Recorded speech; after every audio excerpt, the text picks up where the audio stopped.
चला तर मंडळी, तुमच्यासाठी मी नेहमीप्रमाणे अजून एक नवीन रेसिपी घेऊन आलेली आहे. तर ती रेसिपी आहे म्हणजे बाजरीची मऊ आणि सॉफ्ट एकदम मऊ लुसलुशीत अशी होणारी बाजरीची भाकरी. तर त्यासाठी मी 1 ते 1.5 वाटी बाजरीचं पीठ घेतलेलं आहे. त्याच्यात मीठ आणि थोडंसं हळद टाकून घेतलेलं आहे आणि कोमट असं पाणी टाकून घेऊन व्यवस्थित सॉफ्ट मऊ लुसलुशीत असं पीठ मळून घ्यायचं आहे आपल्याला. तर पीठ मळून झालेलं आहे माझं, बघू शकता तुम्ही. पिठाचा एक कुंडा घ्यायचा आहे आपल्याला. व्यवस्थित त्याला हातामध्ये घेऊन व्यवस्थित उंडा करून घ्यायचा आहे. तर तुम्ही व्हिडिओमध्ये पाहिल्यासारखं करून घ्या. त्यानंतर थोडंसं पीठ टाकून व्यवस्थित भाकरी एकदम पातळ होईपर्यंत थापून घ्यायची आहे. तर तुम्ही पाहू शकता मी कसं थापून घेत आहे.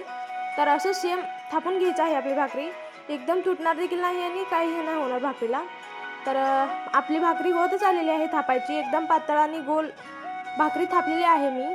आता इकडे तवा देखील गरम झालेला आहे आपला. तवा गरम झाल्यानंतर तव्यामध्ये भाकरी आपल्याला टाकून घ्यायची आहे व्यवस्थित न तुटता. तर मी टाकून घेतलेली आहे आणि व्यवस्थित त्याला भाकरी व्यवस्थित गरम झाल्यानंतर त्याला पाणी लावून घ्यायचं आहे आपल्याला. पाणी व्यवस्थित सर्वीकडे लावून घ्यायचं आहे, थोडी देखील राहिली नाही पाहिजे. तर भाकरी पाणी व्यवस्थित सुकल्यानंतर आपल्याला भाकरी पलटून घ्यायची आहे.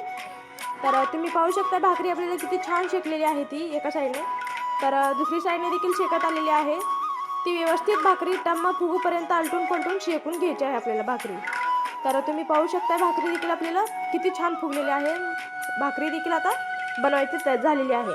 तर असेच नवनवीन आणि पारंपरिक रेसिपी पाहण्यासाठी आपल्या चॅनलला लाईक आणि सबस्क्राईब करा. तर काही सजेशन द्यायचे असेल तर कॉमेंटमध्ये नक्की द्या. भेटूयात पुढच्या व्हिडिओमध्ये. तोपर्यंत बाय बाय.